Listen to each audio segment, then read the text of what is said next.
Hi everybody, your old pal Greg again, and this time I want to talk a little bit about a product that I've used called the Nelson Rain Train. Let me show it to you right now.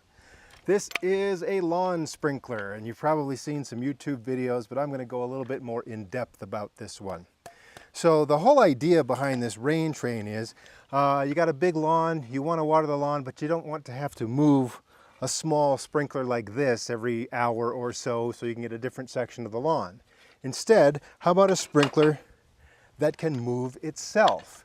That's the rain train. So what you have here is as the sprinkler is turning these arms and spraying water out of these arms, it's also turning gears inside of this gearbox, which then turns these wheels, and this thing just slowly moves across the lawn from point A to point B. Cool idea. Now, there are some drawbacks and some annoyances with the rain train. Not a deal breaker for me, but I thought I'd just go in depth a little bit. So when you want to set up the rain train, first thing you do is lay out the hose so that the rain train can follow the path of the hose. When you attach the hose to the back of the rain train, then you set the front of the rain train over the hose. These wheels here just fit over the top of the hose, and then that's the guide as it keeps moving across the lawn. Now, they'll advertise these things and they'll say that, hey, this thing can follow curves in the path, just depending on how the hose has been laid out. And so you can maybe have it start on the back of the house and go around the side of the house. In my experience, that doesn't work quite as well in real life as it does on paper. So I tend to set this thing up with just straight lines, and if I have to, just let it do one run one evening and then the other run the next evening, that's fine with me because it still gets the job done. Now, when it reaches the end of the run, you don't want it to just keep going. You may have a timer on your hose that will turn it off after a certain amount of time, and maybe even in conjunction with that timer, this thing does come with a little shut-off ramp. So as it reaches the end of the run, it runs off onto a ramp, which in turn pushes this little plunger down here, which is a water cutoff. Cuts the water off, so now there's no more water going through these nozzles, there's no more spinning action, and it stops. So that's how it works, again, on paper.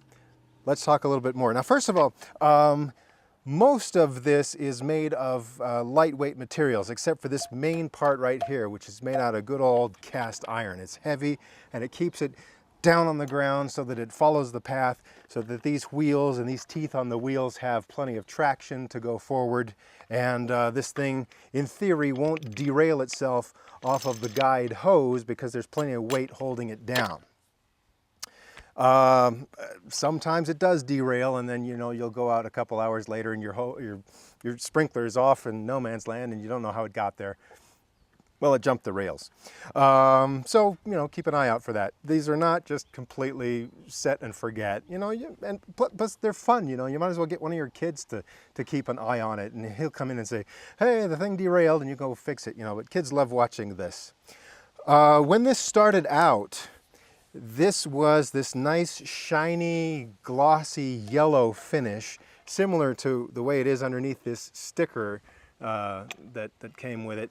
And after a couple years of use, it got all dingy, and it almost kind of get this little film on my hand because this paint, it's not a great paint job that comes from the factory. In fact, down below, underneath, there's some rust in there and stuff, so that's not ideal.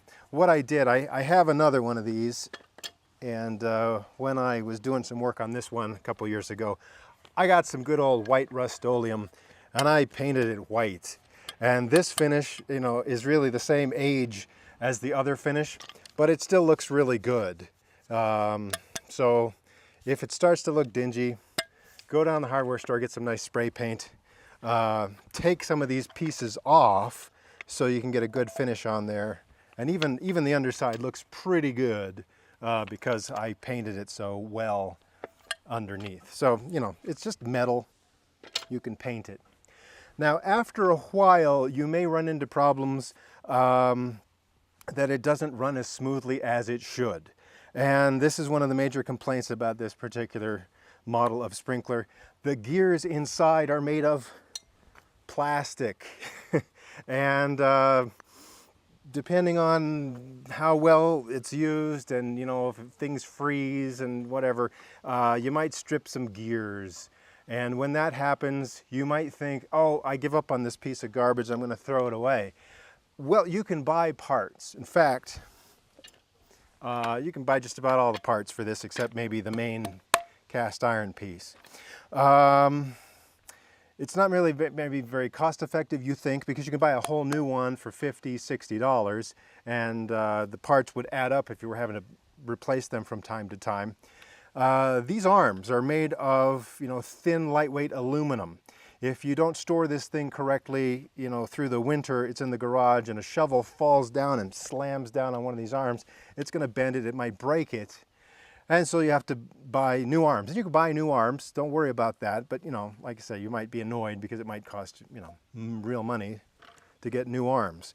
But the thing that's going to be the most troublesome is if the gears get stripped inside this gearbox and you have to get a new gearbox. And that's going to cost you, depending on if you go direct from the manufacturer or if you buy from a third party, you know, it could cost $20 or $30 for the new gearbox. And you think, why am I doing that if the whole thing brand new was only about $60?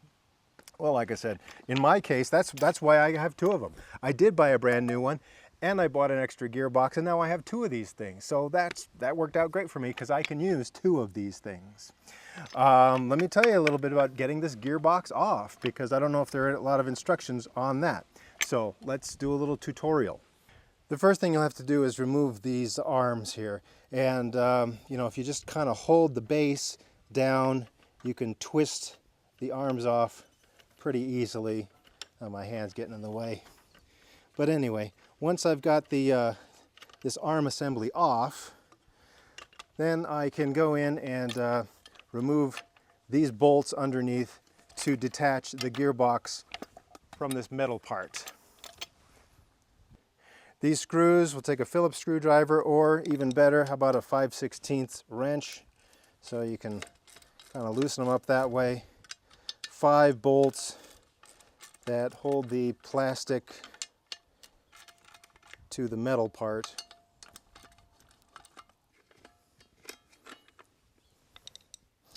Okay, so there you go. You can go ahead and let those bolts, I'll save those for a moment later. Okay, and there it is. Here's the gearbox. Now, if you had to replace the gearbox, what you would get would be a gearbox that does not have the wheels attached.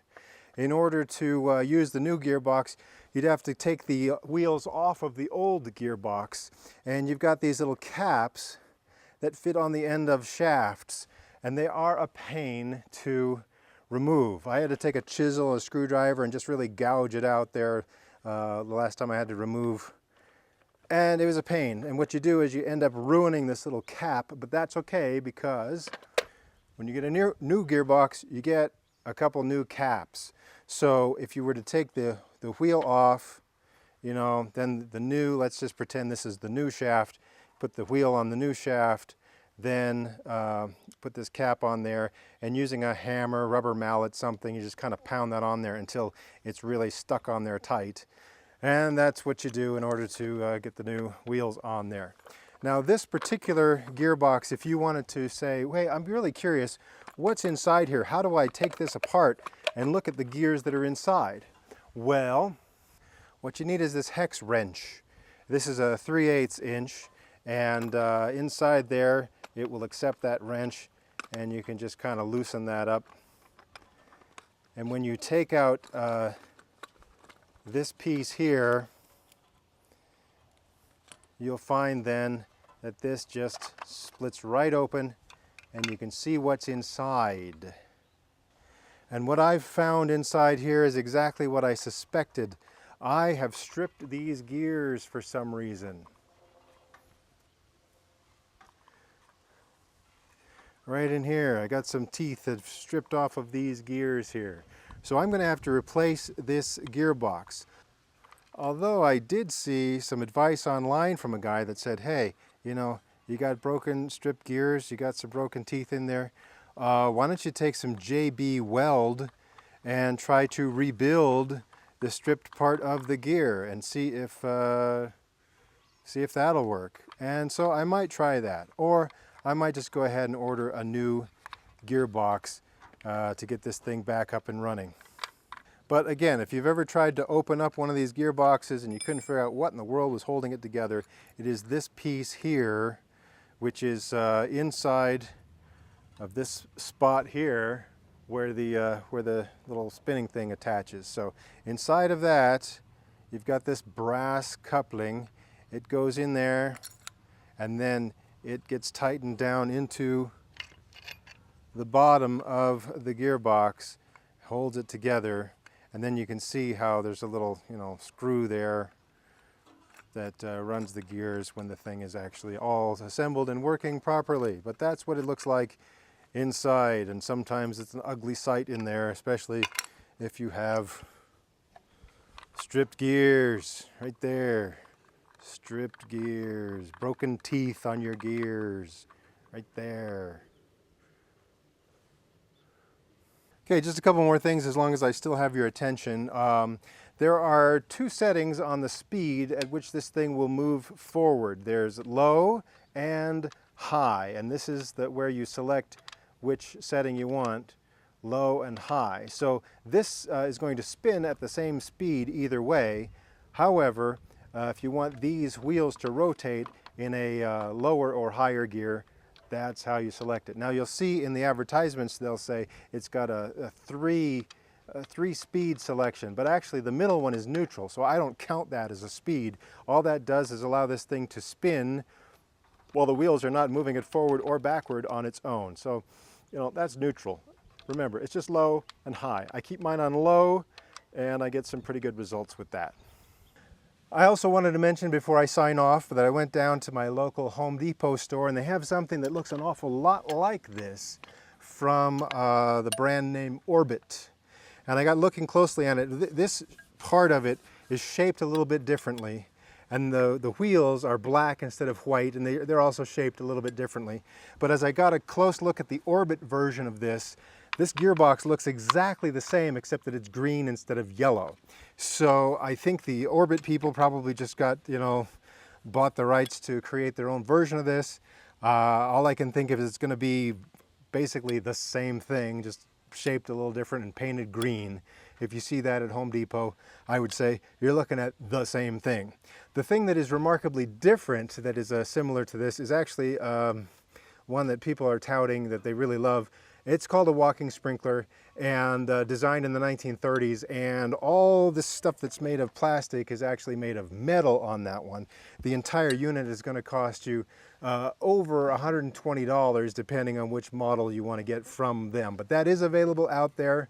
It's more costly, but it's made of metal. All the gears are made of metal. People love them. Meantime, I think you can get by with one of these with the plastic parts as long as you're careful with it. Don't let it freeze. Don't let it get bogged down and in situations where it might want to strip the gears because you put too much tension on it or something like that.